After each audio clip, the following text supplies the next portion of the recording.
What do you reckon, Sev? It's 510 or nothing, isn't it? So we got the 510 Impact and the Impact Pro here. So Impact on the left, Impact Pro on the right. Long term, we've had these both for a little while now. Not sure how long, between 6 months and a year. Out of the way, dude. Out of the way. Between 6 months and a year. So they've both had fairly, more or less the same amount of use. Comparing the two, Impact Pro is a little bit lighter. It's got better toe protection. This is a real firm, real hard toe protection. They're slightly narrower, not narrower, slightly thinner sole. So you feel a little closer to the pedals on these than the stout, thick 510 Impact sole. So we put them side by side. How am I going to do this? I guess you can see that the Impact on the right sits up just a little higher than the Impact Pro. So in terms of wear, you've got Impact on the left, Impact Pro on the right. So you've got these little dotty bits.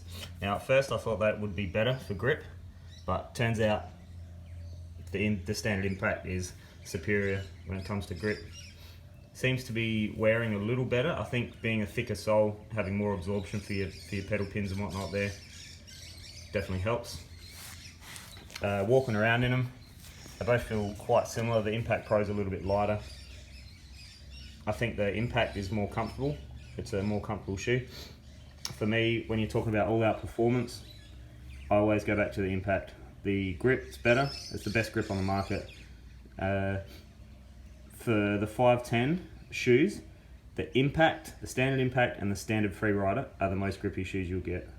The Impact Pro is quite grippy, grippier than the Freerider Pro. Freerider Pro is quite grippy as well, but wears out really quick. It's got a really thin sole. So the standard Freerider's got reasonable size sole. It's still kind of thin, but it's identical to the Impact. It feels, grip-wise, it feels identical to the Impact, and it's just as good as it gets. So long term, the Impact's faring a fair bit better than the Impact Pro. So you can see the grooves from my pedal pins where they sit, which is kind of good at the moment because the shoe's got a spot to sit in, and it's always sitting in the same spot, so it kind of locks itself in. But it's still not as grippy. It doesn't feel as tacky as the standard Impact. That's just so much more, there's just so much confidence on shoes like that. You're as close to being clipped in as you can get without actually having to be attached. A little bit heavier, I don't mind it at all. I'll pedal big days, little days, doesn't matter. Standard Impact's always my go-to. I generally get a year to a year and a half out of a set of Impacts. These Impact Pros look like they'll probably give me a year, which is the best out of any other shoe. The standard Freeriders will give me close to a year. The Freerider Pro gave me about 3 months. The Freerider VXI gave me about 3 months. And the Impact VXI gave me about 3 months. They will tear through the sole, and then you get wet socks, wet shoes, if you stand in puddles or anything like that. So standard Impact is absolute king of the hill.